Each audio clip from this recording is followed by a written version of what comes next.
Hoka. Okay. All right. All right, guys, we're live. I think we'll just get into this video first. We'll just start there.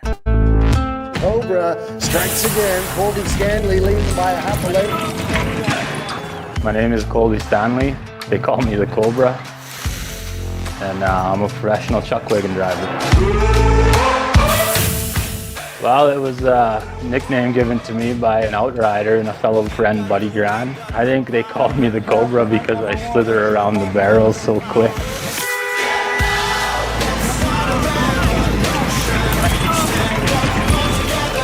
Well, I've always been involved in chuck wagon racing. My dad was an outrider in '99 and he did race some pony chuck wagons and chariots. I got myself into the chariots and pony chuck wagons when I turned 18 and just didn't look back. We kind of just been going since then.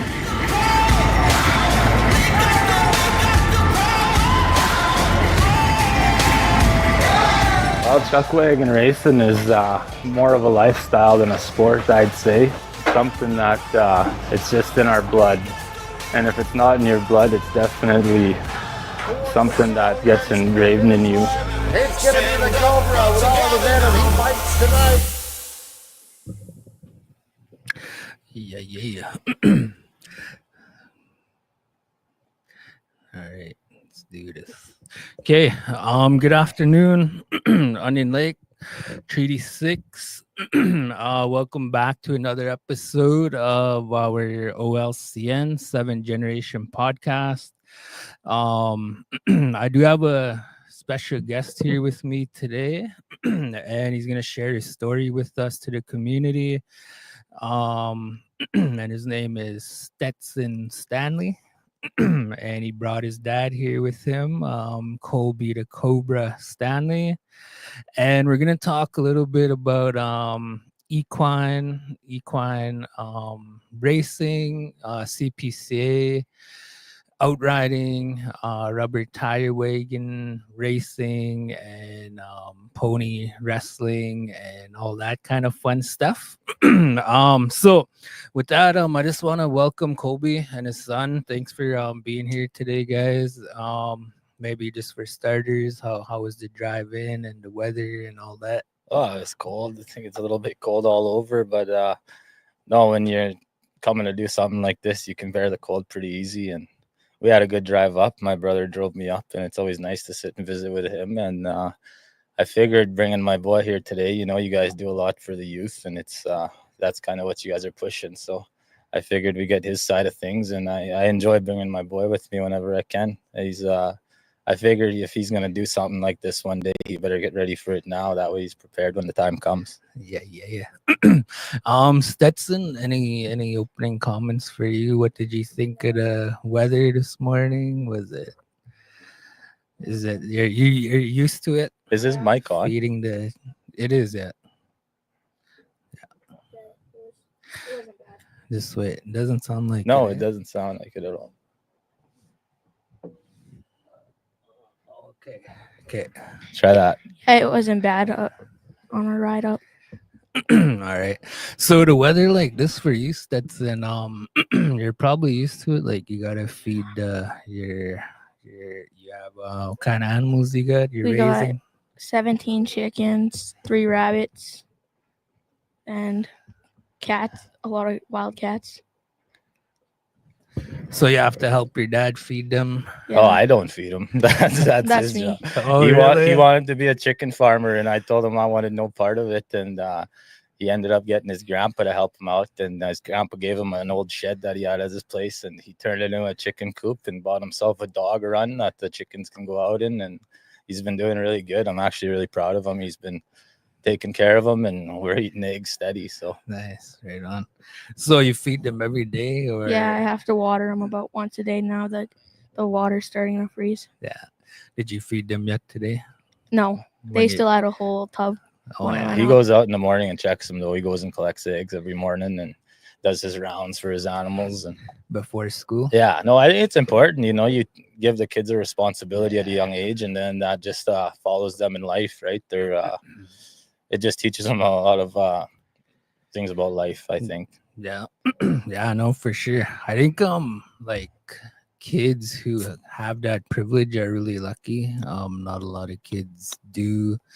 A lot of them do, but a lot of them don't. But just for like myself growing up, growing up around people involved with livestock and things like that, I've always noticed they have like their work ethic is a little more than someone like Teaches them lots at a young age. Yeah. yeah. Chores is a big thing in our house, so those animals rely on you. You don't you can't leave them hanging. So Yeah, I know, that's awesome. So I think there's a lot here to talk about, and like I know Colby, I think we all know, like especially us from here Onion Lake, kind of kept an eye on you on your season and your growth, just with riding in general. But I've noticed like this past season, like you kind of really broke out in the ranks, and your runs were clean, your penalties were low, if any. Maybe you want to kind of start there a little bit. well, we've been doing a lot better than we expected to, but I mean, I've always been a guy that just shot for the moon, and if you don't sorry about that, if you don't make it, you're still up there with the stars kind of deal. So it's I dream big. That's the big thing. Like, it's right from day one. I've always dreamt of being where I am now, and even though we could be comfortable where we at, I always feel like there's more. And I mean, I haven't won much yet, and no, I'm just gonna keep going. Yeah. All right. So I have a list of questions here that I kind of prepared for this, and I think it captures what we want to capture with Colby. So I think for me the plan is to hopefully kind of go down this list, and then that way I'm kind of not all over the place with this. But again, thanks for being here, Colby. Thanks for agreeing to do this. I know there's a lot of kids here from the community that look up to you. Your family, your journey, getting into CPCA, professional chuck wagon driving. So I think question number one is, can you share how you first got into chuck wagon racing? Was it a family tradition or a personal passion? It was just a little bit of both, right? I've had both sides of my family. In every corner of it, there's somebody that's either been involved or actually raced, and it was kind of one of those things that my mom actually didn't want us around it too much when we were young because of the lifestyle that comes with it, right? There's a lot of good times and bad habits that come with it if you fall into that, right? So I think she kind of steered us away from that a little bit growing up. And my dad did have his problems with having too much fun while he was racing as we were kids, and it's it was for the better. She tried to keep us away from that negative lifestyle, right? And so we didn't come around it too much, but like I said, we'd pop in and out. And Uncle Irvin Quinney out of Frog Lake there had an outfit, and my dad outrode for a little bit, and he raced some pony chuck wagons and chariots as well. And we just like I said, we popped in and out. Uncle Angus out here in Onion Lake, they were all doing it. So it was always there, but as I got a little older, I got into hockey. Hockey was a big thing for me, and I felt like I had a really good chance to do something with that, right? So I put my focus that way, and that's all I did. Sometimes I played hockey year round. I think 3 summers in a row I played, and it was horses were kind of on the back burner there for a while. And when I was 14, I think just before my 15th birthday, I was working here in Onion Lake at the racetrack grounds. My uncle kind of ran the show there, so they'd hire us all for whatever, $10 an hour to come and paint fences and that. And my wife now, Justine, was there because they were racing. It was her first year actually racing chariots, and her dad did the pony wagons, and they were there a little bit early, so they decided to come down and help us paint and whatever. And that's kind of where I met her. And I lied to her and told her I was 15, not 14, because I didn't think we'd be here 15 years later or whatever, but here we are now. So it was that's kind of how I got back into it, because after I met her, I kind of chased her around. It was I wanted to go to all the shows after, you know, and that's kind of how my first few summers went there. 14, 15, 16, 17. And I was just a helper in the back, you know. I remember her dad didn't even trust me driving the horses yet. And no, like I said, I had family over here that didn't even trust me to help with the horses. It was it took a long time. I didn't have the horse sense that required it, I bet, now that I look back at it. But when I was only 18, Stetson was actually born on my 18th birthday. It's kind of cool that way. But that's when I started driving, and it just happened to be the same time as 3 of my brothers as well, and Coleman, Colton, and Sonny. So we all started about the same year, and we battled it out for that rookie year. And I had a couple of bronchi ponies that they were pretty well out of the bush, and I had to learn how to drive really quick. My brothers were smoking me every night because they had some well broke ponies, and they were kicking my butt, and I was breaking new ones. And I think that, well, it's pretty clear now that helped me become a better driver, right from the start. I was driving horses I was teaching them and they were teaching me, sort of deal, right? So I did the pony chariots there for a few years, and it's just it's kind of crazy to look back at it now, because I started off with just buying 2 ponies myself. You know, it was $500 a piece or whatever, in a chariot and a set of harness, and that's kind of how I went. To just hit the road and tried to figure it out. And my in-laws actually hauled me around with them for the first couple of years there, and I ended up buying my own horse trailer. And that's how you get started, right? You just slowly build. And I started driving the pony chuck wagons, and even that was a big step. Like, when you decide you want to do something and it's in your mind every day. I remember having dreams of driving chuck wagons and waking up and being excited and having that feeling of nervousness, right? And I remember even telling my wife that I was going to be a chuck wagon driver, not just a chariot driver, a chuck wagon driver. And she kind of laughed at me. And it's but it's one of those things you just got to get in and go. Like, you can't think about it, right? If you think about it too much, then you kind of scare yourself out of it.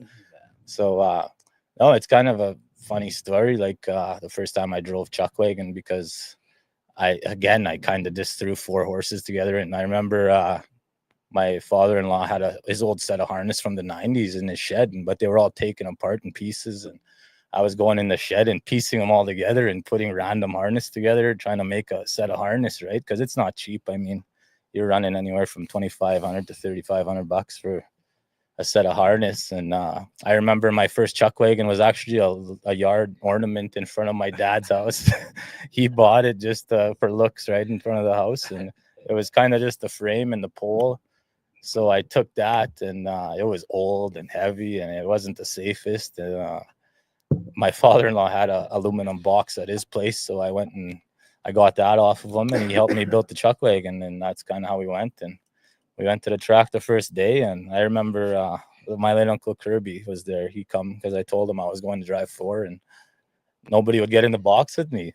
You know, it was my first time. I didn't really have a clue what I was doing. My father-in-law showed me a little bit at home and just kind of threw me the lines and said, "Here, figure it out." Yeah. And that helped. But going to the track for the first time and having full control, nobody wanted to jump into the the death box there. It was, anything could happen. And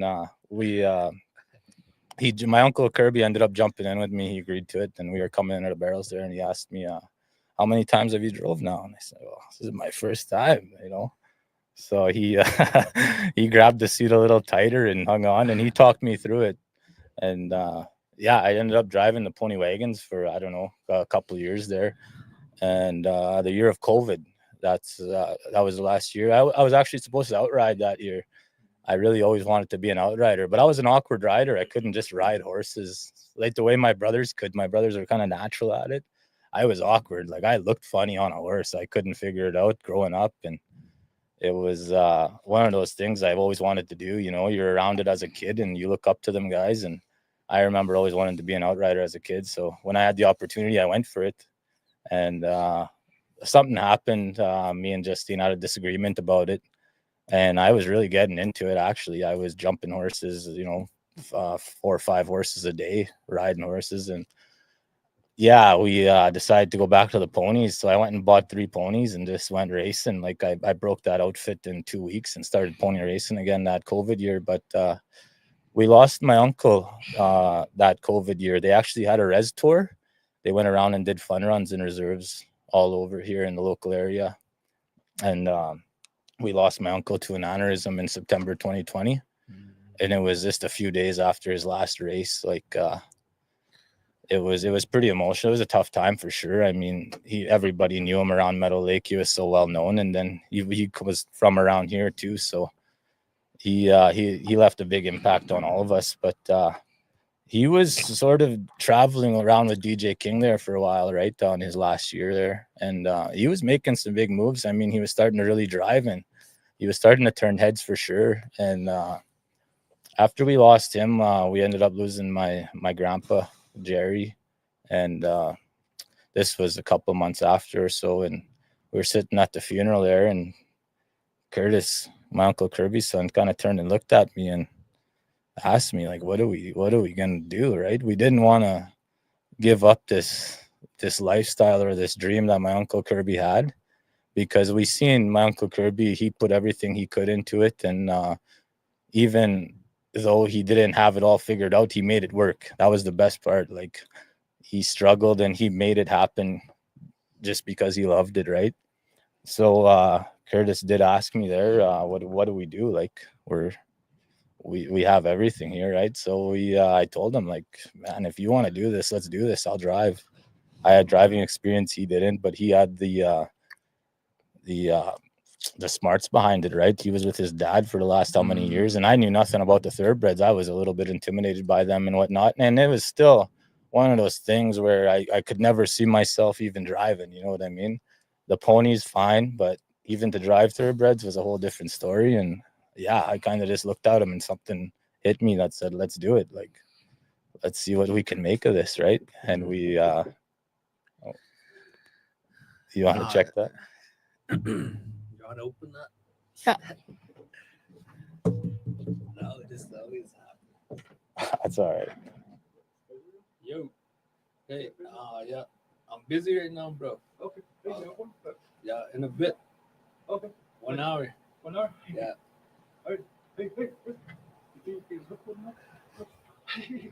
Dad.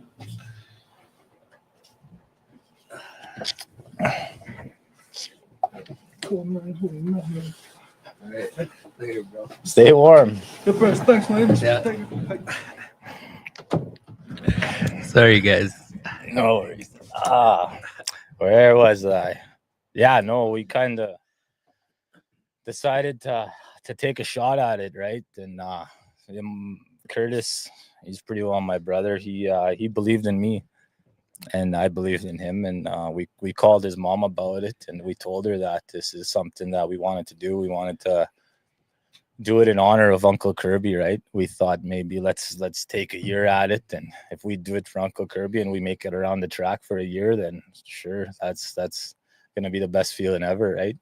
So we called her, and she agreed to it. She trusted us with whatever was left. You know, we had 10 horses and a wagon and harness, and we went and took our test there in Bear Creek, and we passed. Like, it was, the driving was there. I was driving them ponies. They teach you how to drive pretty quick. So the thoroughbreds have a lot more power and a lot more run, but it's just a little less reaction time in the thoroughbreds. So it wasn't much of a change for me. And yeah, we went to our first show and we hit it off, and we had a decent year. It wasn't like amazing by any means. We had a lot of ups and downs, and we kind of went on our own that year. And then the year after that, we ended up with a partner there. We ended up going into year 2. He talked me into it, even though I didn't want no part of it. Every year I didn't think I was going into it again, right? Now we're on year 5, which is crazy, but year 2 we were going into it, and we had a partner, and things didn't go too well, right? It was you know, sometimes you just the environments ain't the same, they don't match. And we actually we ended up on rock bottom again, let's just say that. And we were only a few shows into the season here in Onion Lake, actually. and we were looking in the mirror, and we had nothing but 8 horses and a wagon and harness, and we were pretty close to giving up right there. It was pretty tough not to continue on with my career, but no, my wife was a big reason for why we kept going. You know, she kind of gave me that extra push, and she believed in me, and we were going into a 10-day show at the NACC a week later with 8 horses, and that's that don't sound too good. So I kind of been on my own ever since then, though, after this incident, and you know, we kind of started from scratch again right there, and we finished out the season. Her dad come with his liner and picked me up, and we bought some horses along the way, and we made it work, and we ended up finishing the season. And we were breaking horses at the same time. That was the thing. Like I was going around camp to camp, and these guys that were having problems with horses or horses that haven't seen races, I was telling them, well, I'll try them, you know, and if I liked them, I'd buy them. And we ended up with, I think, 10 to 12 horses at the end of that year. And going into year 3, I ended up just buying horses and breaking horses. So we had a really tough year in 2023. And it was pretty noticeable back in the barns that I was breaking horses. There was horses kicking holes in my box and laying down, and they were just I kind of go around and I buy horses that have those problems that guys don't want to put up with, because why would you? You know what I mean? Yeah. But like these horses, all once you get by that, they all have something special with them, right? So that yeah, that whole 2023 season, we were just breaking horses up into this 2024 season, and these horses started to figure it out. And now we were up to, I think we had 16 head of horses last year, and I only have like 2 or 3 that actually started with us. Like from the very start, I only have one, and it was Uncle Curvy's baby. Like, and that's one horse I said I'd never sell, and he's got a place at my acreage forever, right? He's gonna live out his days there. He means everything to us. So yeah. And then this is where we're at today. I mean, we had a great 2024 season. We exceeded a lot of expectations going into this season. You know, we just wanted to get through it and try to crack that top 10, and we ended up in the final 4 dash for cash at the end of the year, and we actually made a couple dashes before that. So, you know, we were running lots in that top 10, top 5, and no, we, like I said, man, we're just shooting for the stars now. Yeah, no. That's cool to hear that story, like the history and the timeline of when you started getting into it, especially like building your roster and acquiring more of those horses. Because I remember that's kind of when Indian Relay kind of just started around here. After COVID, and I remember going to the shows and CPCA was there, and like I would always keep an eye out for you and Randall and some of the other like local boys here and cheer you guys on and stuff, but not knowing the backstory with what you just shared with us, like it's I think it's really inspiring, because a lot of times for us as fans on the outside looking in, we just kind of like have these expectations, the results, and that's kind of as far as we go with it. But to hear the the backstory behind it, like, you know, the perseverance, the resilience, and the ability to stick with it and grind through it and just keep growing your barn and everything.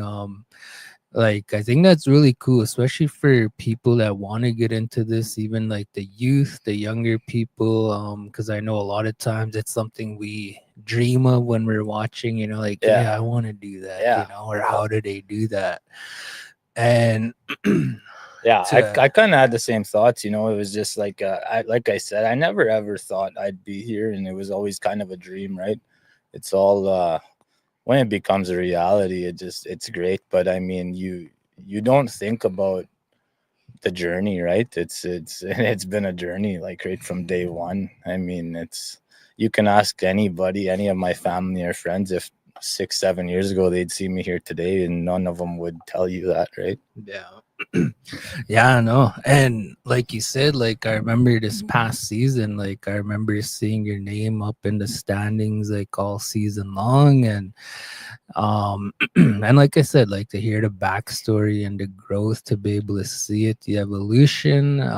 Yeah, I think it's really cool, you know, like it brings the humanness or the human element to the table for people to know and realize that you know, like you guys are just regular guys with a passion and a love for horses and horse racing and all of that lifestyle. And I think it's really cool, like to be able to kind of see someone sticking with it from humble beginnings to where, you know, where you guys are at now, and what you guys are shooting for as the days go forward. So yeah, it's really cool, like it's really inspiring, and I think it kind of um highlights like the role model that you are with this journey, where it's taken you, and where it is taking you, what it's given you so far. So yeah, I think it's really awesome that you're you know, coming to share this story with us and, Yeah, and the well, viewers out there. it's so easy to quit, right? It's so easy to give up and fold. And trust me, I've counted timeless times I've wanted to just throw it all in and throw in the towel, right? It's just such a I don't know how to say it, but it's hard. It is for sure. Like financially, especially, right? It costs me about $400 a week to feed these animals, and it's you're working to feed them, right? Yeah. You feel like you're not getting anywhere, but as long as there's food in their tummies, and we just look for the next day. That's all. It's this spring's coming up, and that's what we're looking forward to. Yeah. So I don't know if you touched on this, the next question. Maybe you did, maybe you didn't. Could you tell us about your first race? What was the experience like? It could be with the thoroughbreds or the ponies, with whichever. Oh, I don't even remember my first chariot race, honestly, and then the pony wagons. Yeah, like it wasn't pretty. I know that, right? You're always trying to figure it out. I've always seemed to have an knack at figuring it out pretty quick, right? And I know with the thoroughbreds here, it was very emotional for sure. Like especially after losing Uncle Kirby and kind of taking that over, I just remember giving it my all. Right, that's all. That's all I wanted to do, and I just wanted to make him proud, and also my auntie Shannon and her family. Right, that's everybody who was watching. I had a lot of support in that way because I was kind of taking over the reins for Uncle Kirby, and it was definitely emotional. I just remember going around the track, and I had a smoke and run. Like, I mean, it was phenomenal actually for a guy's first race, and just going around the track and by myself because everyone's behind me was probably the best feeling in the world. And all I could think about was Uncle Kirby. That's all. Deadly. So I have another question here. What does a typical day in the life of a professional chuck wagon driver look like? On a race day? Yeah. On a race day, okay. We're usually up 6:30 to 7 a.m., right? And then we horses get morning oats because they're barned every night. They all have their own stall and their own mash and water and hay. And I usually wake up in the morning and I check up on each horse and make sure nothing's hurt or sore. And then I give them their morning oats, and then I let them eat oats for half hour to an hour, whatever it is. And then we let them out of the barn and into the pen. And while they're in the pen, we clean the barn with all the straw that's laid down and manure. And if it's wood chips, it's wood chips. And we usually use a quad and a wheelbarrow that way, and we haul it to a pile that we have designated on the ground. And then you're back in the barn getting it ready for them to come back in. So usually you're putting back the oats and the hay that they ate, and then you're refilling the waters and putting the straw down, and then you bring them back in for the afternoon. And then you kind of go through your harness and wagon and make sure everything's together and figure out who you're running that night if you didn't yet. And then you have a driver's nap. I never used to do the driver's nap. I'd always try to get the most out of my days and go around town or whatever it is where we're at. But now I make sure my driver's naps are in there. So I have a driver's nap for a couple hours, and when I get up, we usually, what do we do, Stets? We wrap horses. Stetson and his mom will kind of do that, and so they're using the vet wrap around the tendons and the ankles, right? And Saddle. brushing horses and saddling horses. That's their job. And when it comes closer to race time, I'm harnessing horses. And Stetson here usually picks feet, and if he's not grouchy that day, and then we everybody kind of knows my routine. Like an hour before race time, they kind of leave the barn, right? And we kind of get ready just on our own. There's a select few of us that are around, and you got to have good people around when you're getting ready for the races. You kind of try to keep up that good energy. Like we have a rule in my barn, actually, that everybody has to go out and do a good deed on race day, because I always tell them I believe in good karma. You know, if you're walking by that garbage and there's garbage on the floor around it, you better pick it up and throw it in the garbage, you know, or help somebody out that you don't have to help. Stuff like that. And I just believe it all comes back to you. So that's about all I do. I mean, I harness and we go race. So you hook up 10 minutes before you race and get out there and do your thing, come back and unhook and you high five. And then we go right back to chores again, right? You start cleaning out that barn again while the horses are running around. And it's pretty tough because I got people come to visit and that, right? So it's important to have a barn crew with you there taking care of that stuff. And like Stetson here, he does a lot. He's my main man on the trail, right? If I'm not doing it, he knows he has to. And it's pretty tough for a 10-year-old to have to do chores when everyone else is running around, but he pulls his weight around there, and we always seem to get it done. I mean, my dad was with me too, and it's just everybody has to chip in, right? So after the chores are done, it usually takes an hour or two just to get the chores done themselves, right? And you're mixing up the feed. We have a whole bunch of portions that we put into these feeds, and and then you're doctoring horses again at night, right? You're wrapping them up and massaging them and putting rub on and whatever they need to tend to them, right? And then by the time we're all done that, it's 11:30 p.m. Like we're in bed just about at midnight every single night on race night, and then you're up and at her again at 6-7 in the morning. Yeah. It's like moving around all day, right? Oh, like you never run out of work. Never. You're constantly on the go. Making sure, especially for the horses, right? Like making sure they're good and everything. The guys are carrying 12 to 20 head of horses, and the more horses you got, the more work it is, right? And we were up to 16, I think, or whatever it was last year. So it was a lot of work, and now we're taking on more horses and more work, but that's fine. I mean, we're trying to get better. Yeah. Stetson, did he miss anything? No. On game day? Race Probably day? not. No. What's how is it for race day for you? Like grouchy. He's a wagon kid. Like they have a wagon kid is a real thing. I mean, that's all they know. It's kind of their natural habitat, right? They can go around. Sometimes I don't see him all day, and he's just going around visiting guys. Everybody knows who he is, and he knows everyone. And he's helping guys out in their barn, or he's riding other people's horses, or he's in our barn doing something. It's their lifestyle. Yeah, it's awesome. Okay, so moving on. Next question. What is the most challenging aspect of chuck wagon racing that people might not realize? Oh, the most challenging aspect. I think this probably all the hours.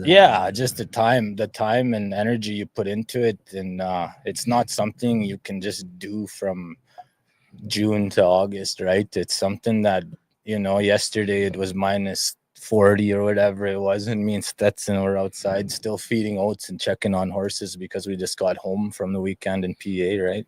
You're always tending to these horses and animals, and it's like it's gotta be it's every day year-round thing. It's a journey, right? And that's what makes it feel better at the end, is because you put all this work into it all year long.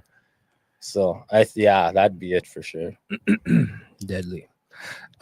So next question. Can you explain the bond between a driver and their horses? How do you build a trust with your team? Just spending time with them a lot of times, and you got to understand the horse. And there's people that don't see a horse in that way. If you know what I mean, they see him as a just I don't know what they see him as, but they don't see them as a personality like a lot of us do, right? Like family. Yeah, every horse is different, and there is horses that I don't get along with, and those are the ones, like, even if they're a good horse and you're not getting along with them, they just gotta go, right? You gotta be connected to every single horse, I think, in order for them to work for you the way they want to work for you, right? Yeah. Um. Okay. Next question. What has been your proudest moment so far in your racing career?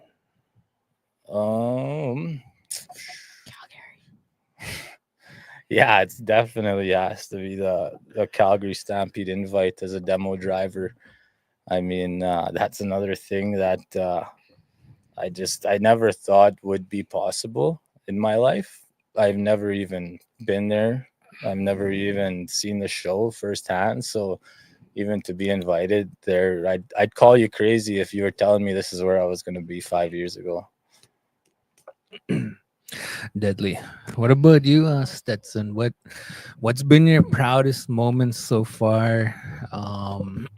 Maybe in your dad's racing career, like just being involved with him. From going from down to the bottom to the top and getting invites from Calgary. Deadly. Okay. So, what are some of the biggest challenges you've faced in the sport, and how have you overcome them? Well, I think I touched on it a little bit. Like, we ended up with absolutely nothing here in Onion Lake, and everybody else probably would have given up at that point. But I had great support, like my wife Justine and Stetson here and Curtis. You know, we all have the same dream, and it's just to keep the dream going. That's what it is, and it's such a struggle, but at the same time, it's just such a better feeling knowing that we're able to do this every day. It's yeah, that'd probably be it. Like when I was left here with nothing, right? I had 8 horses and a wagon and harness, like, and that was it. My feed pails. I had nothing. It was literally the breaking point of our career. We were supposed to pack her and then quit, and my wife convinced me to keep going. And yeah, this is where we're at now. Deadly. It's awesome. Yeah, and just so you know, like, yeah, and I know you know this, but yeah, like, you make a lot of people proud, especially from Onion Lake and the youth and the young people. Like, I think all across CPCA country where they run their shows, I know a lot of times, just in my own observation, like, I know when you come out to race and they call your name and your heat's coming up, I know a lot of people tend to get excited, and it seems like the energy changes in the fans and like where the crowd sits. Yeah, I try to be a good representation of Onion Lake, because that's the big thing for me, but at the same time for the youth, right? I know there is people looking at me and there's eyes on me now, and it's I kind of take on that responsibility of trying to be a good mentor as best as I can. And I know I got a little bit of a platform now, so I try to use that and just spread positive energy. Deadly. How do you handle the physical and mental demands of racing, especially during peak seasons? You just try to enjoy it. I mean, you gotta train your mind to enjoy the hard work is the big thing, because right from spring training on day 1 in April, it's an everyday job from there, and some days you just don't feel like it, and you got to train yourself to enjoy it. And once you start to enjoy all the work, all the small jobs and all the behind the scenes stuff, it becomes really easy. And yeah, it just the physical work isn't too bad. I mean, we're pretty physical as it is. We play hockey, and both of us, and then we're always doing something outside, right? We're pretty active family that way, and there is a lot of physical labor, but we wouldn't be able to do it on our own either. Like I said, we've got guys that come out and help us out, and packing up and moving. Or those are the toughest days on the trail, and it's always important to have guys behind you there. Deadly. Um, moving on. How has being part of the CPCA shaped your career and personal growth? Well, like I said before, as once you know that you got that platform, or them eyes watching you that you didn't have before, you got to take on the responsibility of just trying to be a good person, and use your platform to spread the positive energy. That's what I always just come down to, because I try to live every day like it's my last. You know what I mean? I try to make the best out of every day. So that's just kind of what I drive on. Um, what does the chuck wagon racing community mean to you, both professionally and personally? Oh, the chuck wagon community is just one big family, man. That's what a lot of people don't see is there is rivals in this sport, but at the same time, it all just comes down to being family. We're together all summer long, and even in the winter, you're dealing with guys, horse dealing and whatnot. And a lot of times, you're just checking up on guys too, right? You grow relationships with everybody, even from the pony wagons. Like even right from my first year of racing, I still stay in contact with all those guys, and I don't treat anybody any different. You know what I mean? If they're a good person, then I like that, and I'll keep them in my circle. Deadly. I think you answered this one already, but I'll just ask it anyway. Maybe some fresh ideas will come. Do you feel a sense of responsibility as a role model for younger generations interested in the sport? Oh yeah, 100%. It's like I said at the start a little bit there, it's pretty easy to get into the wrong crowd and have that fun, which comes with a lot of regret usually. And I was actually sober, like completely sober for 7, 8 years after I became legal age. And so drinking was never really a big part in my life. But at the same time, I did have my struggles up and down with it. And then that way I try to live a healthy, sober lifestyle, so I can show that it's pretty easy to do once you get your mind to it, right? And yeah, like it's just sobriety is a big thing with me right now. So it's something I'm really pushing. Deadly. I think another thing too, just on that note, like you were mentioning earlier, the hours and the demands, working with the horses, making sure they're good, making sure your team is good, looking after the barn and the helpers and everything. Like even away from the track, like when you're at home training and feeding and stuff. I think another way of looking at it is like the blessing of just being able to work with horses and take your opportunities. Yeah, it's like pretty easy to I've had my fun and done this too, right? I've had a slip up there a few years ago, and I had my fun, and it definitely showed in the performance of the racing. I wasn't doing too well, and I was more worried about what's to come after the races. So I've seen both sides of it for sure. And when you put everything into it, like I did last summer, then you can see the results that come with it. Yeah. And then going back to the whole idea of like, horses are healers. And I think just by purposely placing your energy with them, looking after them, kind of takes away from being peer pressured or like sidetracked going into Yeah. other stuff, right? So just a blessing in itself by working with the horses and loving it so much that it doesn't feel like work. So, those temptations and Yeah. everything are like not there. Yeah, they keep you in line, that's for sure. Cool. Okay, moving on. Chuckwagon racing has deep cultural and historical roots. How do you feel the sport connects to heritage and tradition? I seen a cool story one time. I don't remember where I heard it or what, but it was somebody from Onion Lake here on a podcast, and I thought it was really cool. But he was talking about back when we were putting on these reserves, we weren't allowed to do nothing. So what our people used to do is race horses, right? They'd either saddle up horses or hook up horses, and they'd race across the reserve. And I thought that was really cool because that makes me feel like I do have that strong connection from my past, right? And I feel like us as Native people, for sure, we do have that spiritual connection. Yeah. And we just see things a little differently, I believe. But I mean, it's definitely part of our blood. That's all I can say about it.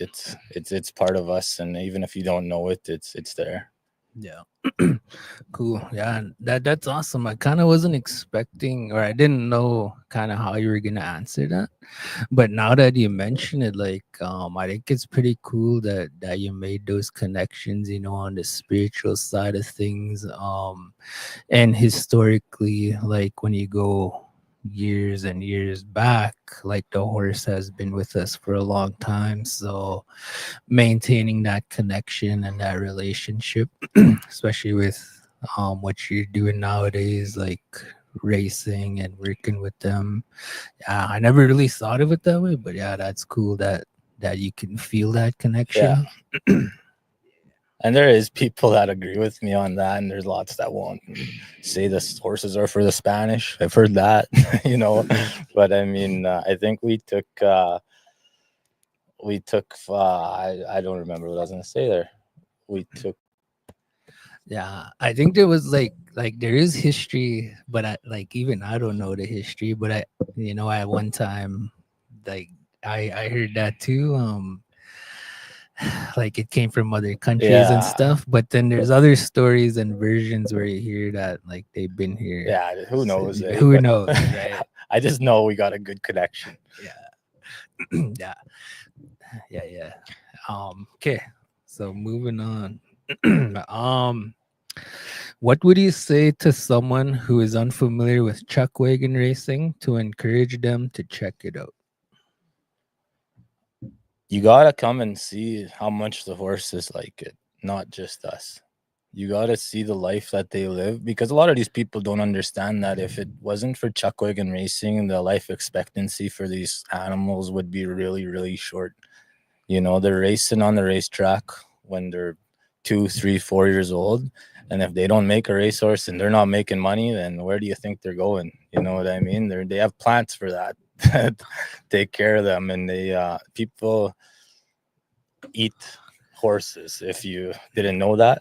And we're letting these horses come have a second chance at life, and they love what they do, man. It's crazy. It's hard to believe that, but when you come into the barn and you see a horse that knows it's race day, that bugger is dancing like he's ready to go, and he knows that it's almost time. Like, they love what they do, and they're well taken care of.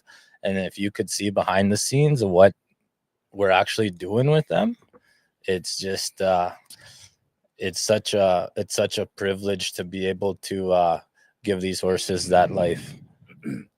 Yeah. I just want to expand on that comment a little bit. I really like what you just said. The life expectancy of a horse, like if they're not racing, they're not on a track, or if they don't make it to that level. Oh, and they're not cheap to feed. Like if you're trying to save all the horses in the world. Well, sure, take them in and let's see what your feed bill looks like. You know what I mean? It's there's always a better place for them, but chuck wagon racing gives them an opportunity to live a lavish life. Yeah. Not only that, but I think another thing that it highlights that is not so obvious is like the physical health factor. Yeah. So like a racehorse, you know, they're training, they're healthy, they're fit, Yeah. and that's their life, right? Versus one that doesn't make it to the track or to the team, they're injured or whatever reason. Like you said, you know, there's alternative places. Like another place where they can go is like the pasture. Yeah. And just like humans too, like if you're not looking after your health, you know, you get obese and health complications and Yeah. things like that, right? So I think that's an interesting comment, the life expectancy. I had a horse that I lost 2 years ago. He was actually Uncle Kirby's horse, and that horse was 24 years old when he finally died. And that is, he probably could have only lived till he was 3 or 4, but he got an extra 20 years out of it just being a chuck wagon horse, right? Yeah, no, that's cool.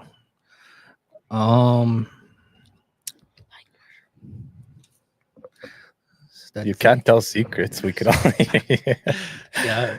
He's seen his brothers. They said hi. Case and Oh. Cinch are say hi. Those are my twins. Okay. Okay, we're almost done this, and then we'll switch gears a little bit. We'll get Stetson to get your story, your perspective. Okay, so next question. How do you see the future of chuck wagon racing evolving in the years to come? That's a tough one right now. Like, especially after 2020, it seems like we started with 36 drivers and we lost 10 of them, you know. And it's I think a lot of it has to do with the economy. Everything's so expensive now, you know. Just traveling up and down the road with fuel alone and the 3-4 vehicles that we travel with and the feed and everything else included. I mean, a guy just can't afford to just get up and do it, right? Unless you have big support behind you and some sponsors that are willing to help you out, unless you're well off, you know what I mean? And it's just, I hope the sport continues. I mean, pony racing is a little different. I think they're fine. It doesn't cost as much, but I mean, even there, you're looking at communities like you look at St. Walburg, Turtleford, you know, those kind of communities that don't even have a show anymore. And they used to have great big shows, and you know they'd have a whole big weekend in their small towns. And I just hate to say that it's going away a little bit. So I do feel a bit of responsibility there to keep the sport going and just trying to grow it. I mean, it's such a great sport, great lifestyle, and I just wish more people would get involved. Yeah. Like the financial side, and like you said, the cost, right? The cost of just living. Yeah. And then to try to get communities to sponsor events like that's another challenge too. They're gonna put up $100,000, and everyone's starting to like them mud bogs and that stuff, right? That's I mean, and there's nothing against it. If you're into that, you're into that. But I mean, the Western way of life is kind of taking that slow path, I'd say. And I wish more people would just get involved. There's a lot more to do nowadays, you know what I mean, with technology and with whatever else there is. I mean, it's the Western way of life isn't there as much as it used to be. But no, for sure, I hope it starts to pick up. I think another thing too is like communities investing into like equine programs, equine therapy or horse riding programs or things like that, like to reintroduce our kids to the horses again, and then working with the older guys. And I think that's just it, right? Like back in the day, I'm sure everybody had a couple horses in their yard or whatever it is, and it's just everyone's just starting to grow from that and not want that responsibility, I guess, because it is you have to live that lifestyle. It's not something you can just do. You can't just buy a horse to look at him every day, you know what I mean? Yeah, I think in Onion Lake we're lucky that we still have a lot of passion for the horse world and Yeah. all of that stuff. Oh yeah. And like You want to pet programming. that? No. I don't want to, but We if could they just leave open it. it, then Okay, we'll we'll keep deal with it. going. Yeah, we'll just keep going. I gotta do something about that. But anyway, okay. So moving on, I'm almost done here. Um, what keeps you motivated and passionate about chuck wagon racing? It's my kids. It's definitely gotta be my kids. My kids are my biggest fans. And like Stetson here, it's I know now like the way he sees it because he sees the struggle and everything in it. And when I see how proud he is of me, that's what keeps me driving. And I just want to try to leave a legacy behind for them, right?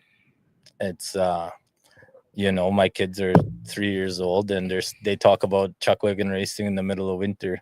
And every time they hear my name or see me somewhere, they get all excited for it. And that's pretty much my drive. Yeah, that's pretty awesome. 3 years old, and then they get all that. Yeah. Like when you're getting called out, Yeah. for your heat and Yeah. stuff. Oh yeah. And they're my biggest fans. Like I said, they're screaming at the top of their lungs, and they don't even call the color orange. They call it Cobra. That's what color is that? They'll tell you it's Cobra. Deadly. What do you do to unwind and relax when you're not racing or preparing for an event? Oh, last summer we started golfing a little bit. I went golfing more than I ever did. It was something I always wanted to do, but I do have a bad back. My back is a little bit messed up, so I never did golf much. And then this past summer, I stayed on the road, and every little town we went to or whatever it was, there was a golf course near it. So like we got a set of clubs and we hit up a few golf courses. And no, me and Stetson here, we play a little bit of Xbox when we can. That didn't last too long, and you're usually just visiting, right? It's when people come back to the barns, it's the best times. Sometimes there's 30, 40 people in my barn, so you have no choice. You could sit there and visit all day long, and we enjoy it. It's a summer filled with just spending time with your family and friends, and lots just pop in and out when they can. But then when they're not there, you have your chuck wagon family and friends as well. Deadly. What is one thing about you that fans or listeners might not know? Oh, I'm an open book. Oh, Yeah, go ahead, Stetson. don't embarrass Take it me. away. That he was actually a pretty good hockey player and he could have went pretty far if they would have had the money and that. Yeah. Yeah, no. I could second that. Colby's pretty deadly. For those that don't know. You, Colby? Oh, one thing about me, fans or listeners might not know. Man, I don't know. I'm an open book. Like I said, everybody knows everything about me.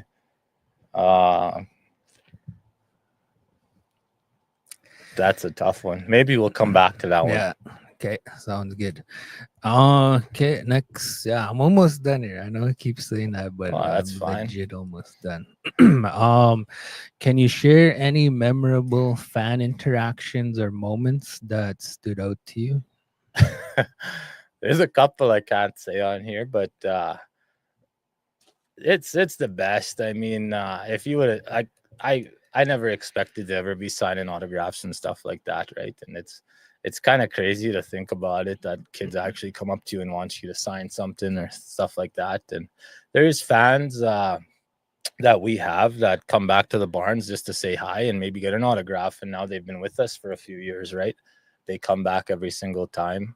But no, there's, like I said, there's a couple that I just can't tell on here. But there's kids that see chuck wagon racing for the first time, and those are the best ones. They come back and they're so excited to meet you, and they treat you like you're a celebrity, and you're just an average Joe. Yeah. All right. Last question. If someone wants to get involved in chuck wagon racing, what advice would you give them? Be prepared to work hard. Yeah. Well, you just gotta show up. That's all. I mean, you get in contact with a lot of drivers, even myself personally, and if you want to come and check it out for a day and see what it's about, the doors are open, and that's the only way to get started is to show up.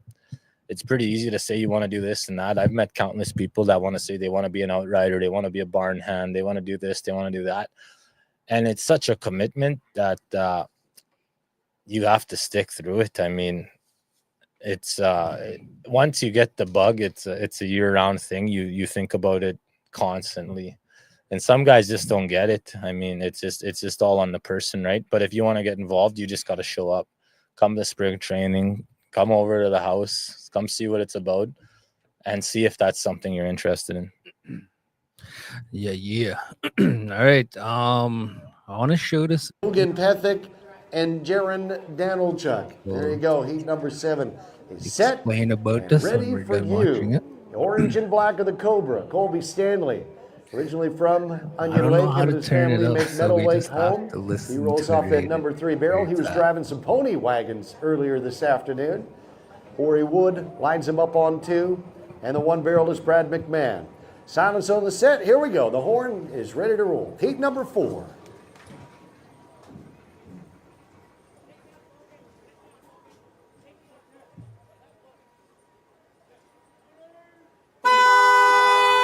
There's the horn and a quick start like a rocket. That team jumped for Colby Stanley, that orange and black Onion Lake Cree Nation outfit. He's going to try to steal the rail off 3. Brad McMahon drops that bottom barrel. Showtime is Big Rig Repair is going to get out of their 3rd, but the leader is that Colby Stanley outfit with the feather flying at the front of the pack. The Onion Lake Cree Nation leads in that 2nd quarter by 2 lengths ahead of Ensign. Well servicing, that's the young gun Ori Wood.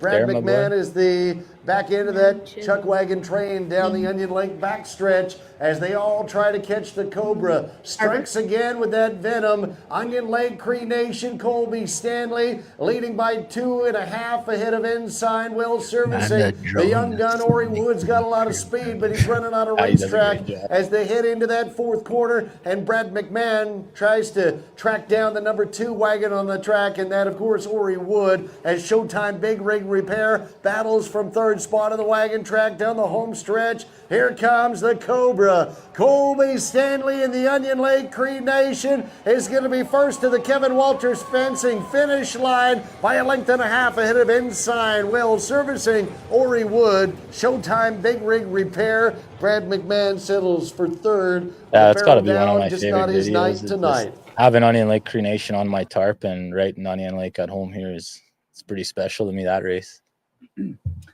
Yeah.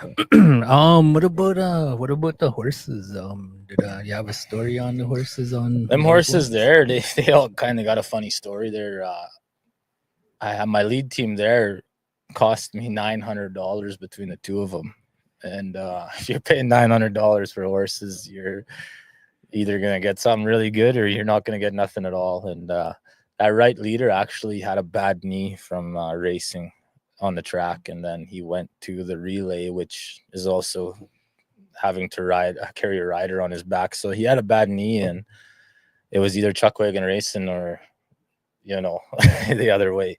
So I took him in on a chance, and we actually got him, and then we took him out to Bear Creek where DJ King keeps his horses, and we forgot about him there for a whole year. And in that year, I think he healed up really fine. I took him in, and then he become my right leader there.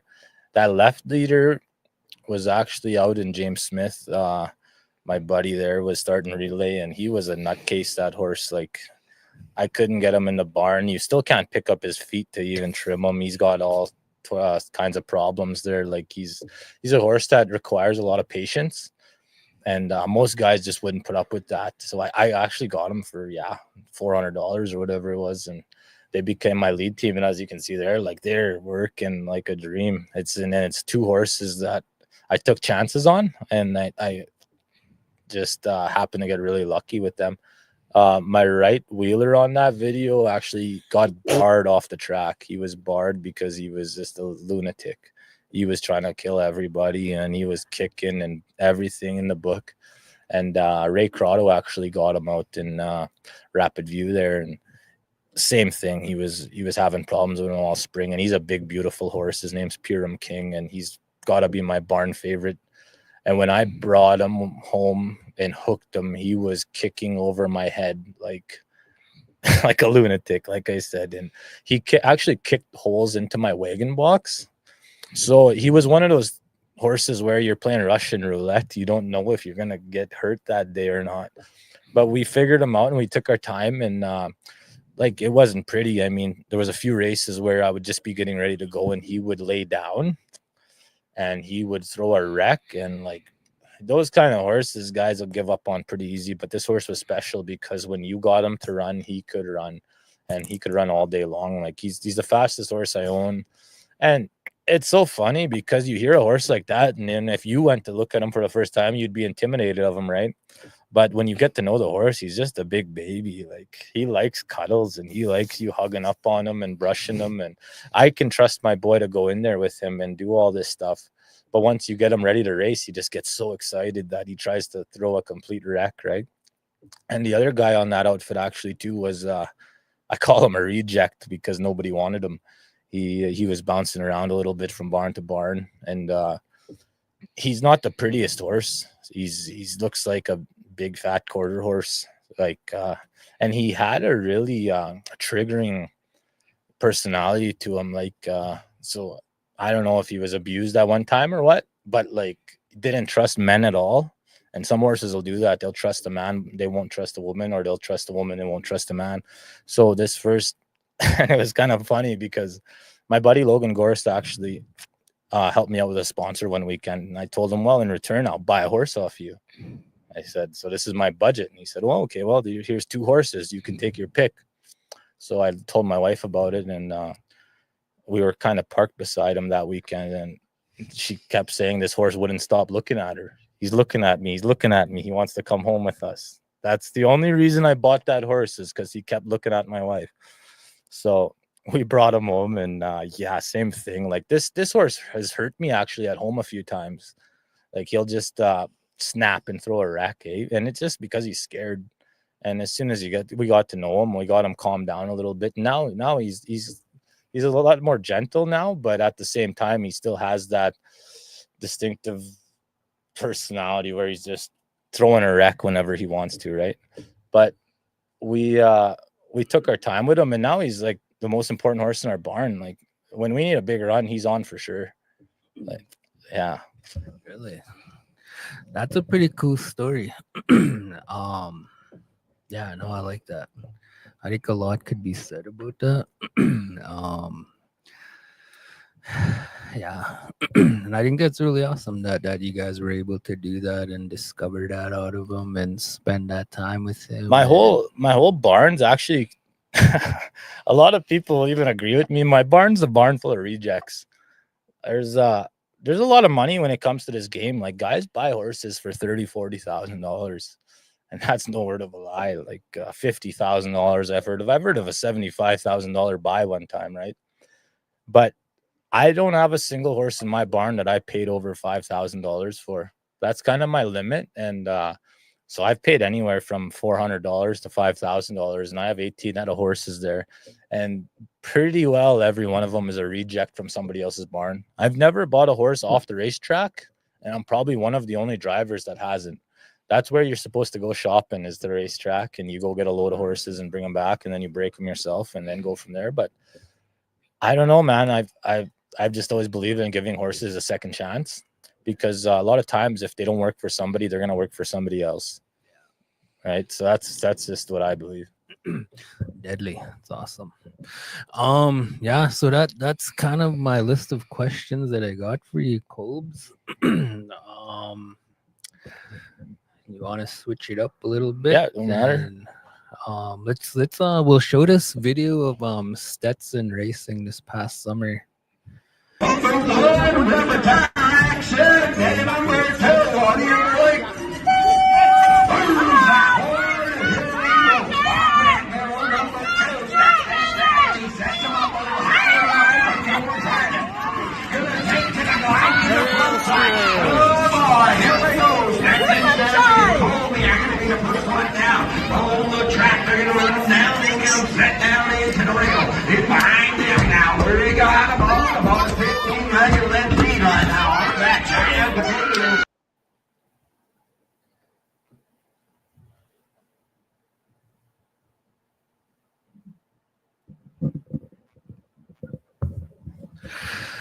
It's a sign you're cruising too fast.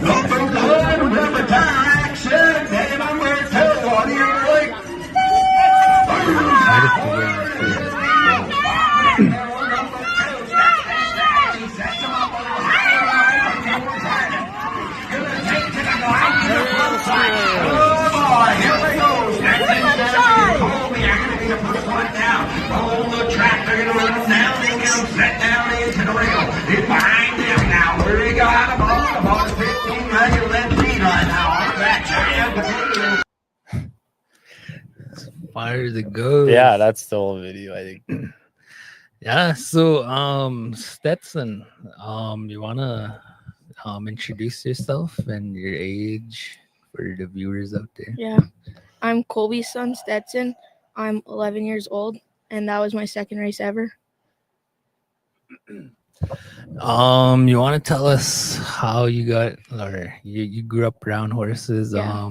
You want to share your earliest memories with getting involved with your dad's barn and helping out around the house, all that kind of stuff. You want me to help you out? Yeah.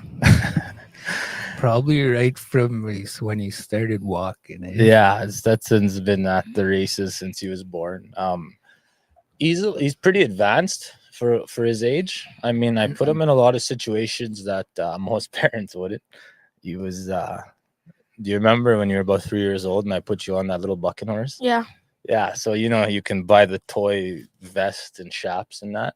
I think he was 3 years old and we already had him on miniatures bucking him, right? He'd get on and get piled up and get up and smile. And he, the only movie he'd watch as a kid was 8 Seconds. That was, it's probably not the best kid show, but he watched it every day. And I always knew that he had that natural touch for it, right?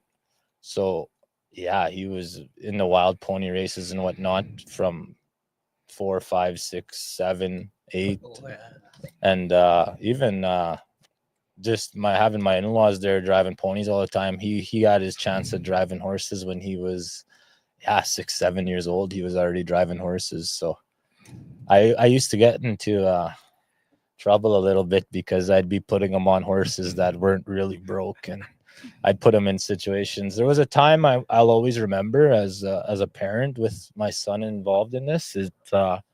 He was into a box stall, and because I always tried to give him the miniatures and stuff to always keep involved that way. But we had a miniature mare at home. I think I was keeping it for a buddy of mine, and it had a colt. And these horses went into the box stall, and we were trying to separate him, I think it was, or he was trying to catch the mom or something like that. And you just know that you're not supposed to get in between a mom and their baby, right? And I messed up.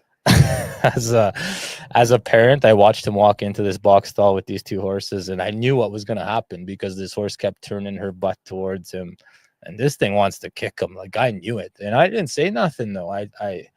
It was one of those times where he had to learn on his own. I knew it wasn't a big horse, it wasn't going to hurt, but for a kid, it was definitely going to hurt. And he got in between the mom and the colt there, and he got booted with both back feet and right in the chest.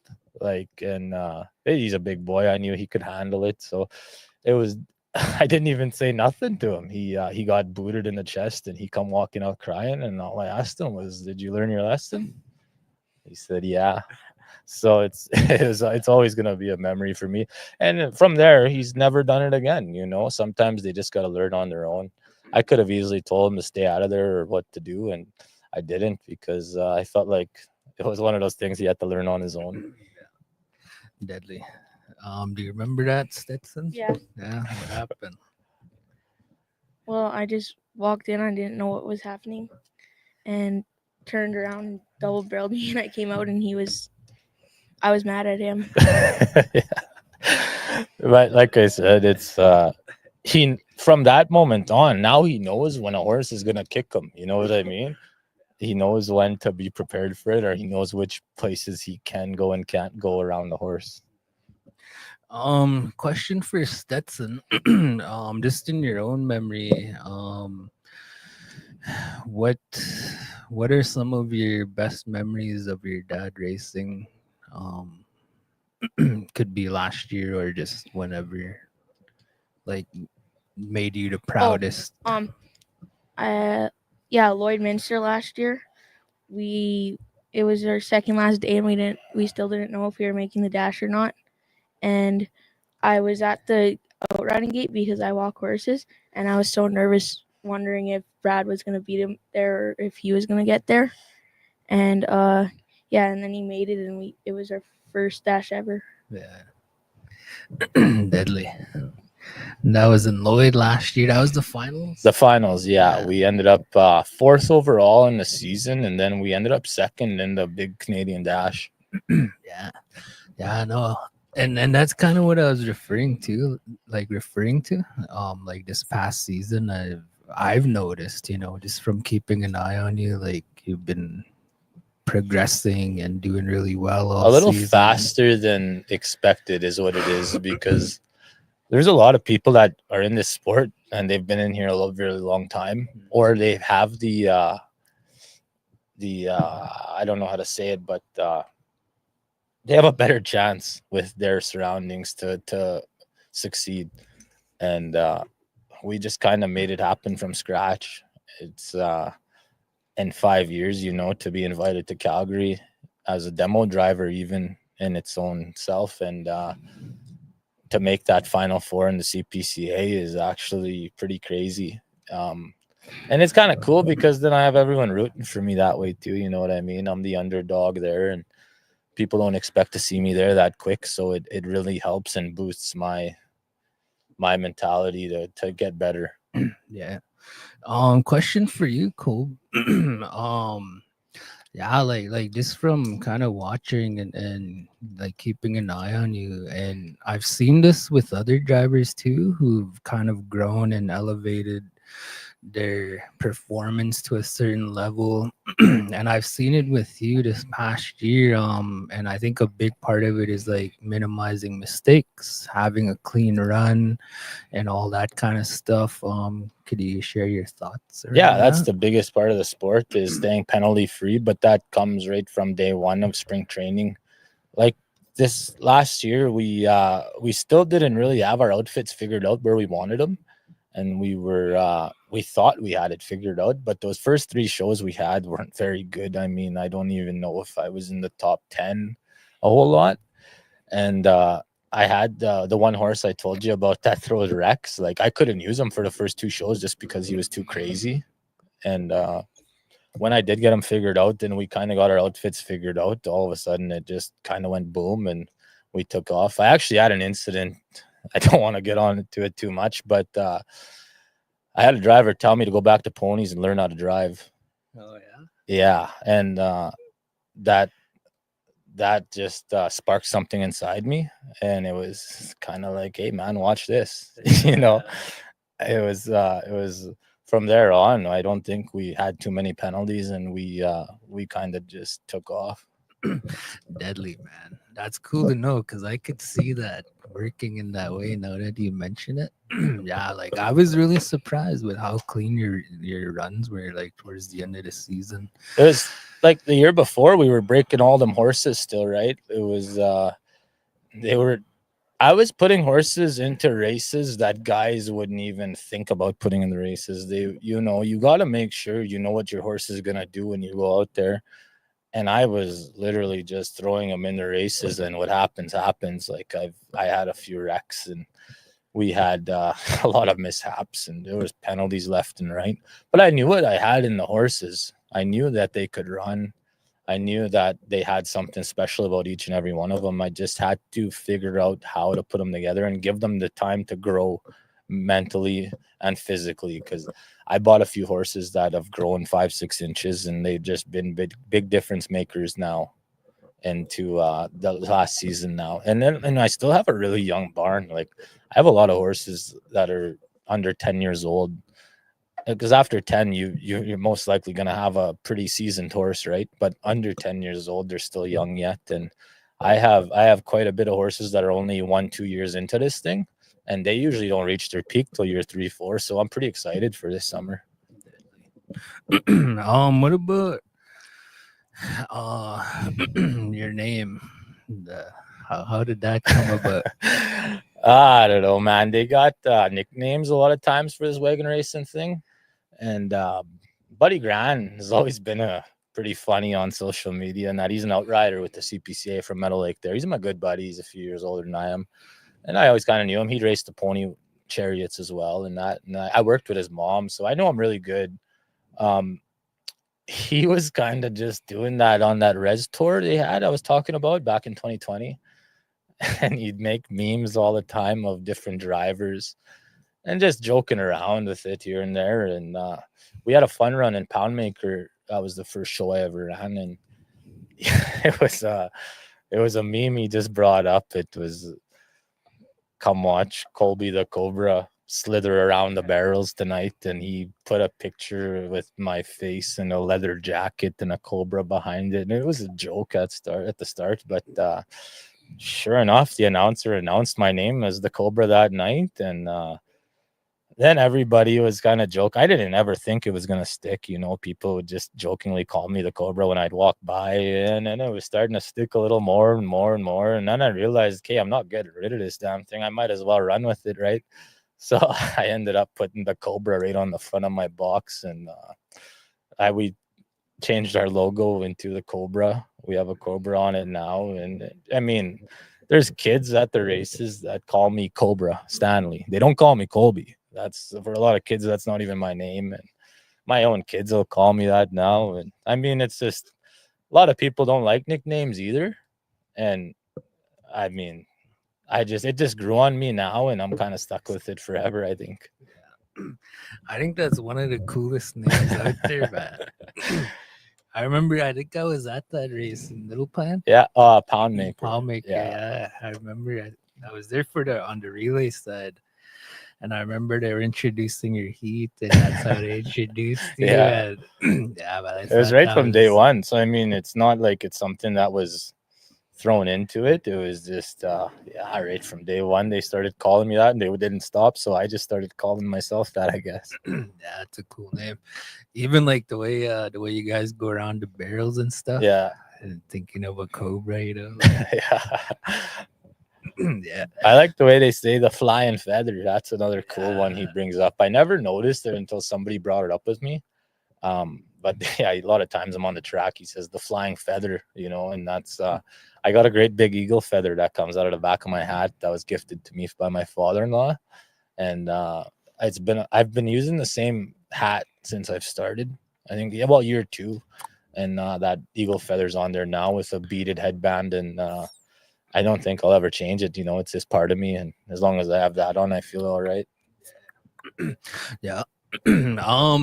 So Stetson, going back to this race that we showed, you want to share your thoughts and feelings on that? Like, is that scary? Or... Yeah, it was pretty nervous when I caught him because it was only my second time driving, and my uncle Trevor gave me his lead team, and it was my second time driving, so. But I had my dad there with me. Yeah. So did your dad like help you with the reins, No. or he just let you? He just let me go.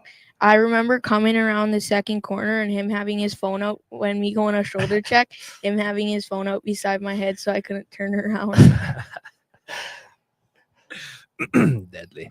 Where was your first race? Soto. My grandpa from my mom's side, he was talking about me jumping in the wagon because they went to drive.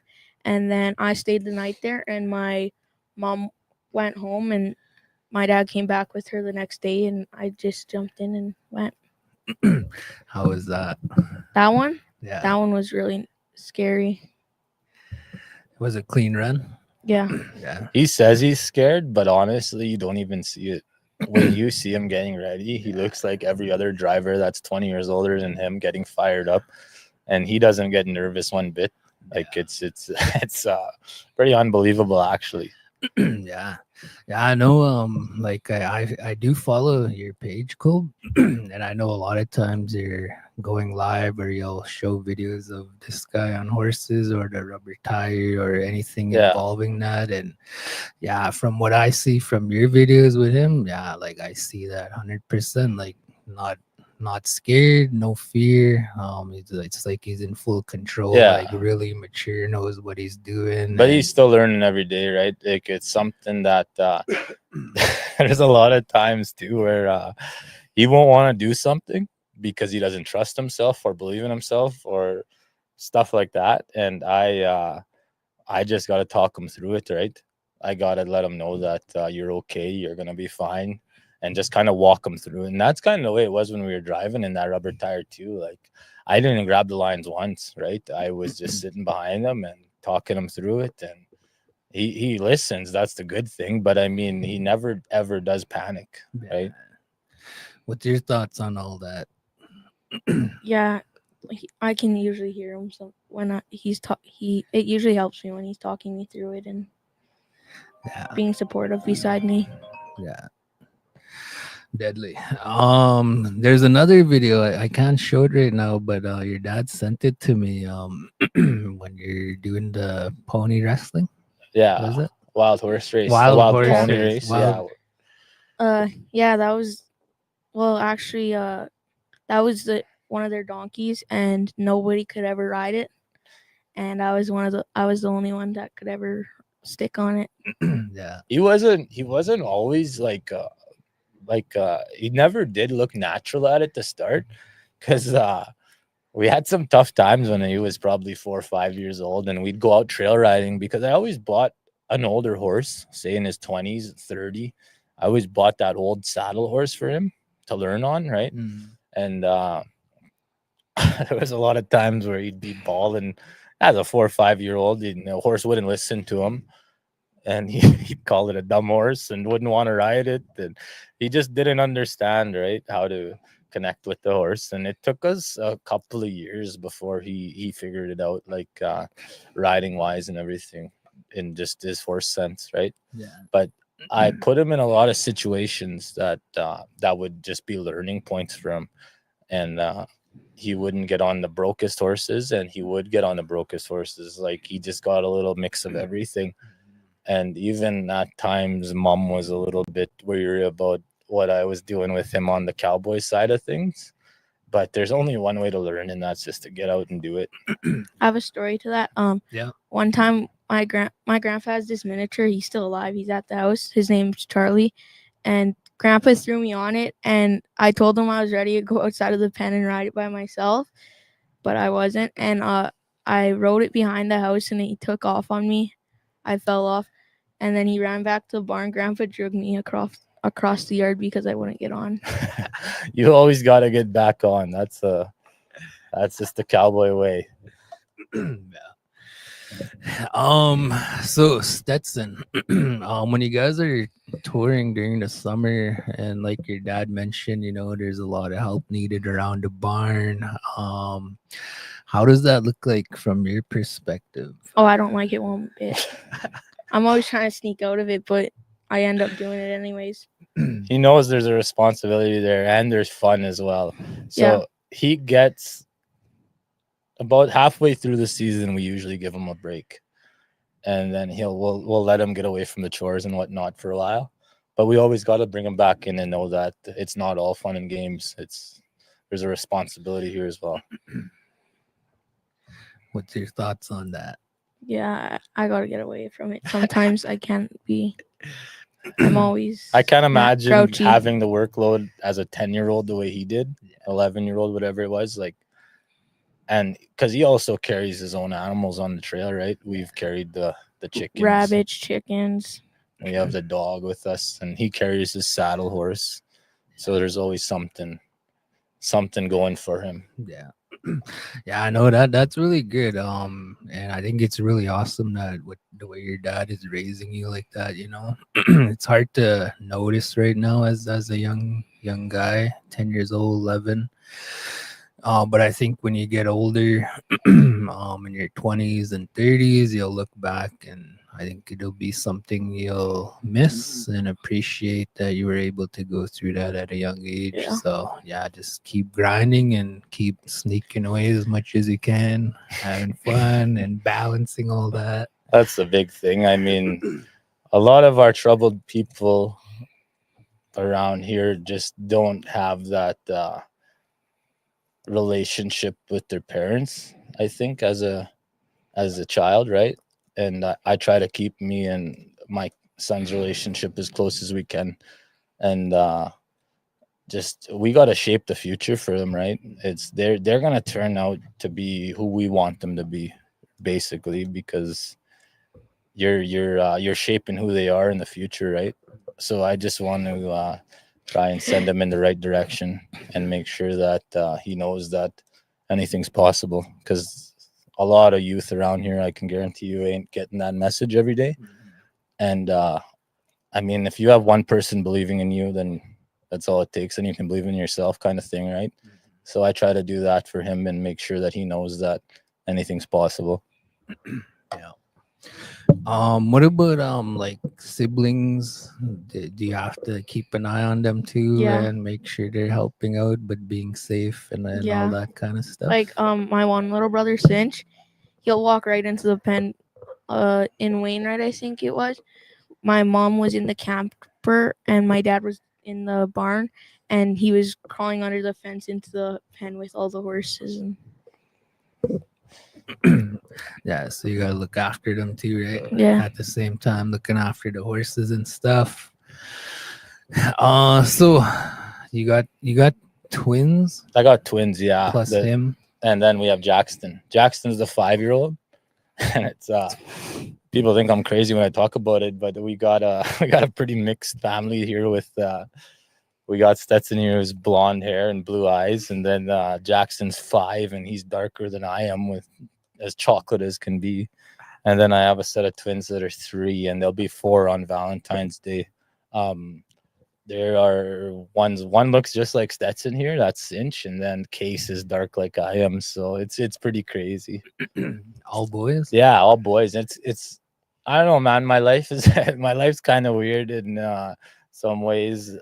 I feel like just everything was meant to be, right? And like I said, Stetson here was born on my 18th birthday, right? Yeah. We share the same birthday. And then so with Jackson, we actually found out that my wife was pregnant with Jackson on her birthday. It was the day of her birthday. And then he was born on the day I was supposed to get married, which is pretty weird. And then we'll come along with the twins, and we found out we were having the twins on July 1st. That's the day I met her. So the day I met her is the day I found out I was having the twins, and the twins were born on Valentine's Day. So tell me how that isn't weird. Yeah, that's crazy. Yeah. All the dates. Yeah, there's always something with everyone, man. All right. Before we go, I think we're coming to the end. We're an hour and a half into this. It is 3:00. I have a question for you, Cobes. Just however you wanna, wherever you wanna go with this or whatever.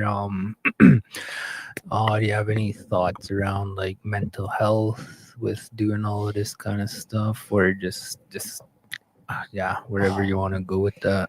Well, mental health has been it's been on my mind a lot lately. I lost my brother here back in November, my brother Colton, and it's one of those things that you just don't know how to deal with, right? And it's been a very emotional, and it just gets right down to even physical last couple of months, trying to figure out how to deal with that, right? And my brother struggled with drugs and alcohol and mental health, and I've also lost a couple of my best friends now, all before the age of 30. Kyle Whitstone here, I lost him a few years ago now, and then Trudell Linklater, and those 3 have really been impacting my life a little bit lately with the loss of them. And I know all 3 of them struggled with mental health and drugs and alcohol as well, and it's just been it's been a really tough journey, because I know of all the people back home here that struggle with that. It's pretty easy to struggle, but everyone just got to know they're not alone, right? I mean, I've struggled myself, and growing up, it's just such a normal. It's so normal to be able to to drink and do drugs and party and fall into that lifestyle. But at the same time, it's so easy to live a healthy, clean life as well. You just don't realize it, right? And it's nobody else can go in that direction but yourself. You gotta just want it yourself, right? And myself personally, like I've been living my dream. I mean, I got everything I've ever wanted, and it's weird to say that, but at a young age, I always knew what I wanted in life. I always knew that I was going to marry Justine, and we were gonna buy an acreage and have a house of our own and raise animals and raise our kids and race chuck wagons. And when I said I was going to be a chuck wagon driver, I'm a chuck wagon driver now. When I said I was going to make the best of it, well, here I am. And like even at work, I work at a sawmill out in Meadow Lake. I've been there for around 10 years now. And I was on the bottom of the barrel there. I was cleaning up and pushing shovels. And I told them I was going to be an operator there one day out in the yard, you know, loading log trucks and unloading log trucks, whatever it is there. And it's where I'm at now. I mean, I'm living the life I always wanted, but at the same time, it's still a struggle every day mentally. And it's you got to find the right people around you. You got to surround yourself with people that support you. If it just takes one person to bring you down, right? And even if you love that person, it's pretty tough, but you got to let them go. Life's so short, man. You can't take anything for granted. It goes by a lot faster than you imagine, right? I feel like 10 years ago was a couple years ago now, and yeah, it's 40 will come quicker than 50, then 60, and then before I know it, my kids will all be grown. I'll have grandkids, and it'll all be over. And I just want to make sure when I look back on those days that I lived the right way, because that's what that's what it comes down to, is looking back and making sure that you've done everything you wanted to do and live the way you know to live. That's the thing. Like, we all know which way to go, which direction to go. We all know how we should live, but we're all distracted, and it's pretty easy to feel sorry for yourself and do nothing about it. But it's worth it to go out and get the help you need and to try and live the way you want to live, right? I'm actually going to start talking to a therapist here soon, a grief counselor to start with, and then go from there, right? Like I said, I'm struggling every day, but at the same time, I'm living my best life. So it's not just, it may look like all sunshine and rainbow on the outside, but we all have our struggles. And, I've been pushing through it, and I have a great wife. My kids help me every day, and I try to surround myself with the best people to just continue going and live the best life I can, because it's way too short. And I now it's a little different. I get to live for my kids and try to set examples for them, and I'm still making my mistakes and whatnot. But I mean, you got to set the roots right now, right? And like I said before, I gotta shape the future for my sons, and make sure that they have every opportunity and every reason to live the right way. It's pretty hard for me back in Meadow Lake, because I do struggle with just thinking about my friends and family back home and all that are struggling over here. And it's been tough on me that way, but at the same time, I try to just take care of myself, and it's hard there. Yeah, that's pretty well all I got there. Mm-hmm. Yeah, I know. I think it's really cool that you're able to share that, share your feelings and your perspective and your experiences with mental health. And I think the big one you mentioned is grief. Yeah. like as you know, as we all know, in our community here in Onion Lake, we've all been impacted by that, whether it's directly or indirectly, in one way or another. In the past, like 5 years, 10 years, 15, we've, there's been a lot of it, and it's still with us, and I know a lot of our elders in the community and our leadership, try to do their work with compassion and love, and trying to spread that energy around. Despite going through that, it is a hard thing, and for myself, like as you know, like I was on council last term, right? And one of the toughest job, like parts of that job that I experienced at a young age at the time, I think being in that sort of field or profession was supporting the families going through Yeah. that. Like I haven't ever kind of been through that in my life until that position. And I think just naturally part of the job is you want to support in those circles. And even for me, even if it wasn't a direct connection to me, I still felt it, the grief, trying to be supportive in those areas with our people, our community, and like even directly, even it's impacting me directly too. And it really is hard. And I think you opening up and sharing that part of your journey with the viewers, being vulnerable, I think is really important, because I think you are a role model here in the community. I think a lot of people look up to you, a lot of young people, a lot of the older people are proud of you. And Appreciate that. yeah, bro. And just to share that, none of us are immune to that. Yeah. It affects all of Well, us. there's such a stigma about being tough, right?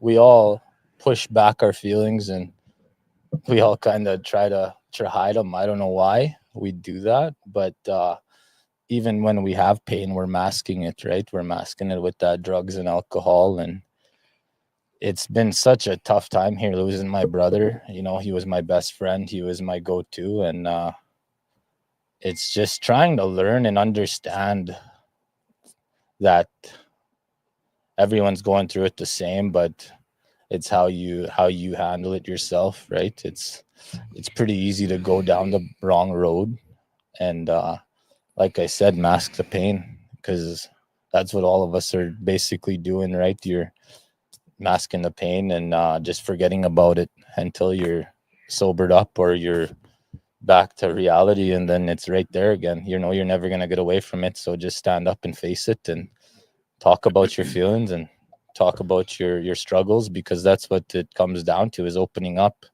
As soon as you're putting all that pain and sorrow behind you and you're pushing it down, you're just depressing it, right? You're depressing yourself. So I think just opening up and making sure that that it's okay to not be okay and you're not alone is a big thing. Totally.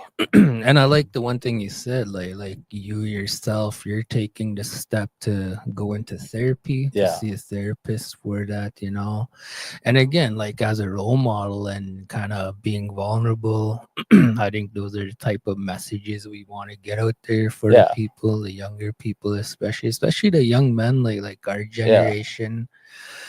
So a lot of people just feel alone, right? But there's always somebody to talk to, whether you know them or not, whether you're close to them or not. Somebody's going to listen. You just got to find that person.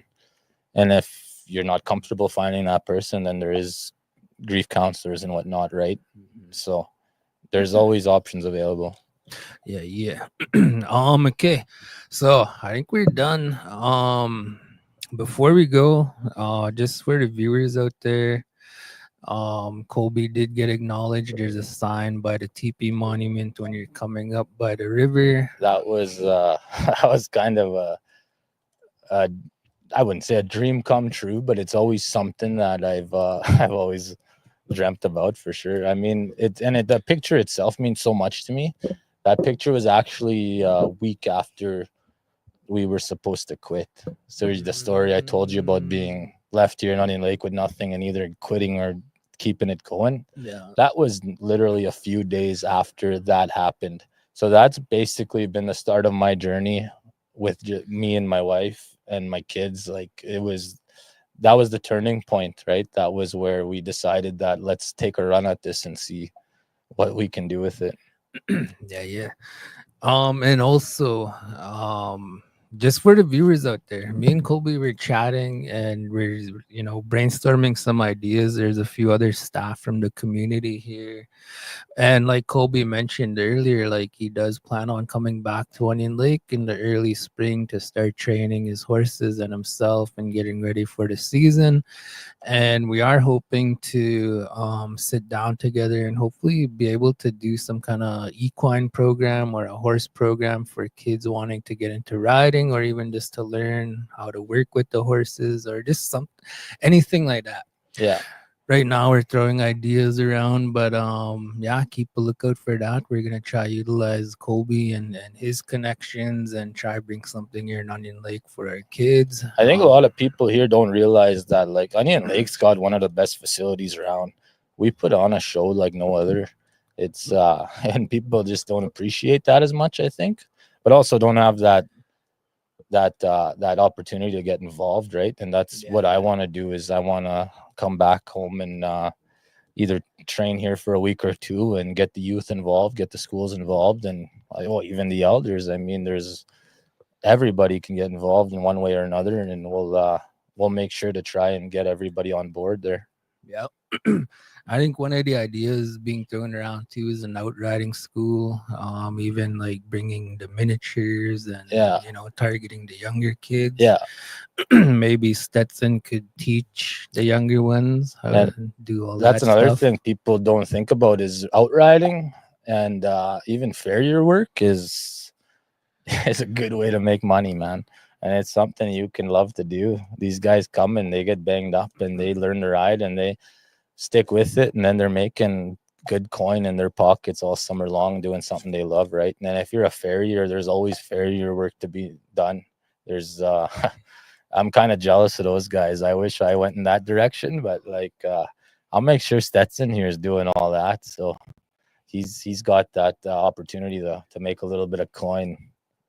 Yeah, and to share his knowledge that he acquired, right? Like he's so young. Well, then I don't gotta pay for it if he's doing it. Yeah, and you could tell like he's pretty mature for his age, I think, in this area. So we'll try tap into that for other young kids to learn off of him. So he's riding even the outriding horses. We didn't even know, but we got a video of him. He's supposed to walk the horses from our camp to the gate for the outriders, and then after the race he's supposed to walk them back. And I think he was 8, 9 years old, and we were getting the videos and he was riding the horses and not walking them back, and he was pretty well going full blast back to camp on these big thoroughbreds. And it's now he's comfortable doing it and we trust him doing it, but he definitely didn't ask. It was something that he did on his own, and it was pretty cool to see. Yeah. Okay, closing comments. We'll have a little quick round table, all of us one by one, and then when we're done that, I want to show that promo video again, and then we'll shut it down from there. Okay. Who wants to go first? You go ahead. Paper, scissors, rock. What do you want to say? You. Do you have anything to say? You're a little bit nervous, eh? I brought him on here today because, like I said, he's if he's gonna go along with this passion for racing and whatnot, he's gonna have to learn it. So I wanted to get him comfortable and prepared for this, right? And Get his feet wet. he's only got about 4 years before he could be an outrider if he wants to be. And then 16 years old, he can start driving wagons. So if he does decide to do that, which I'm sure he is going to, he's going to be ready for this kind of stuff, right? And a big part of the job is media, right? Yeah, PR. Yeah. The way you guys. So like that invite to Calgary as a demo driver, I think there's going to be a lot of media and PR, like you said. And I'm sure glad that I got a little bit of comfortableness with it now. You have any thoughts on that, Stetson? Pretty soon it'll be a walk in the park. Yeah, no, but like what you're doing right now, I think you're the youngest one we've ever had on here. And you're sharing your thoughts and your feelings and stuff. Like that's already a big step as it is, you know.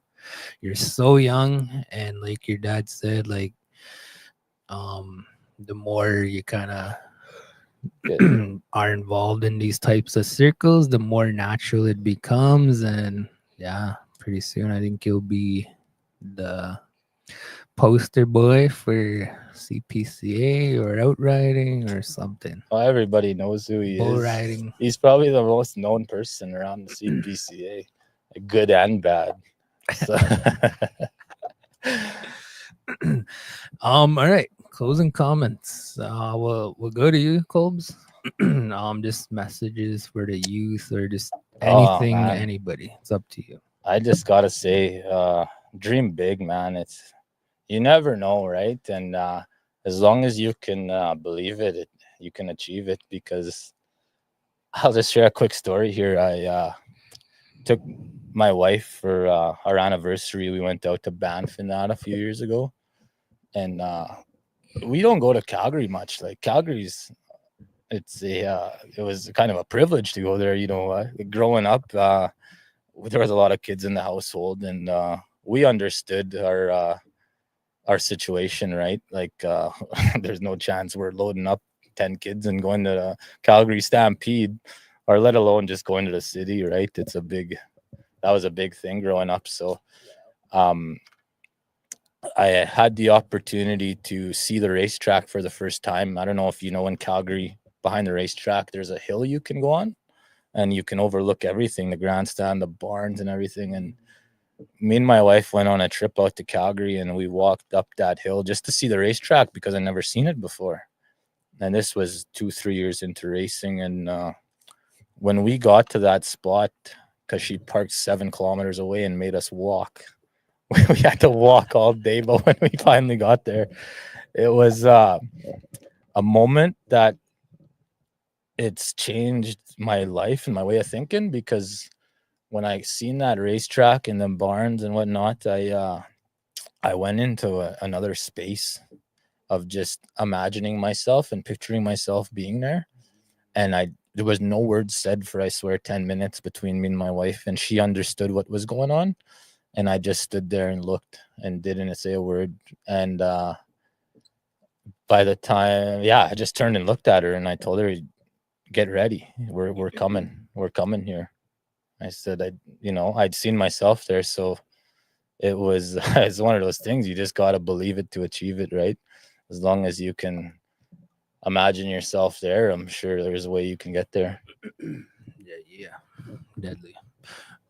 Yeah, bro. No, I really, I'm glad you did this. You know, for me personally, I really appreciate listening to your story.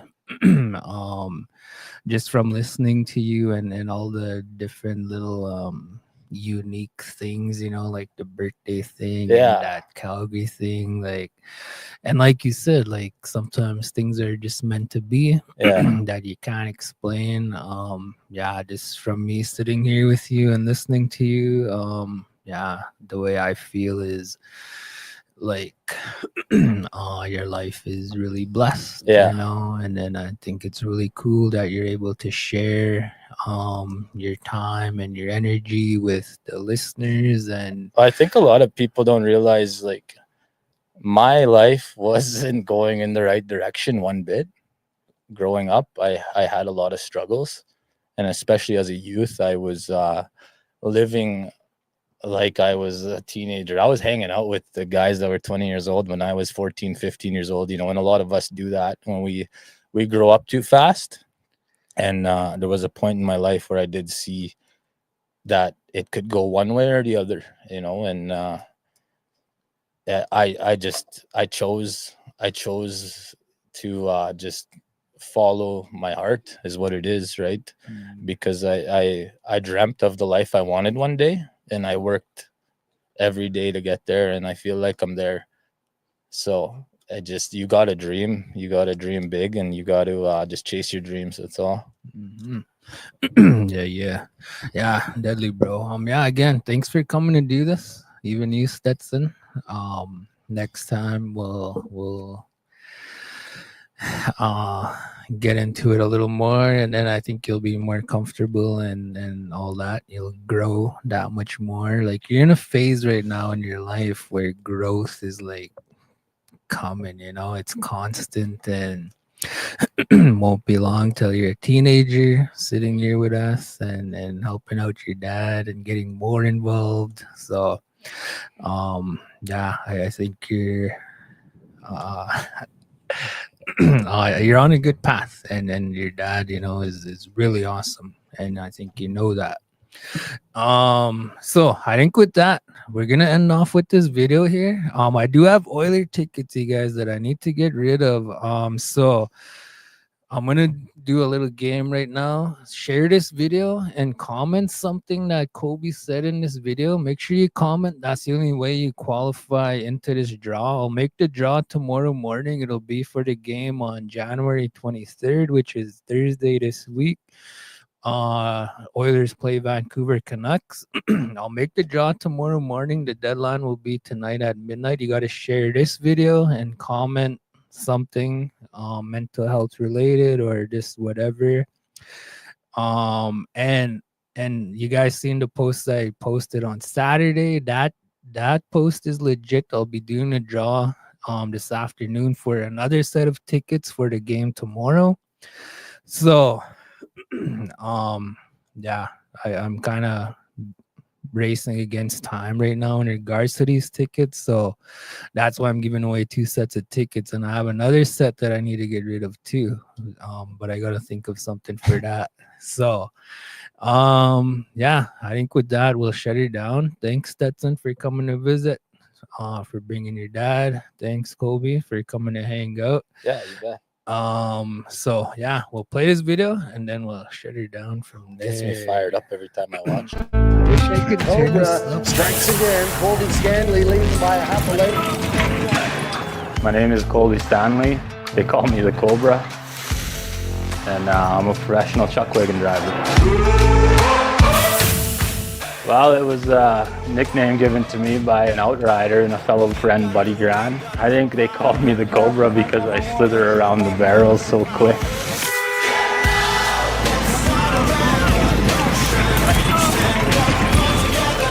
Well, I've always been involved in chuck wagon racing. My dad was an outrider in '99, and he did race some pony chuck wagons and chariots. I got myself into the chariots and pony chuck wagons when I turned 18, and I just didn't look back. We kind of just been going since then.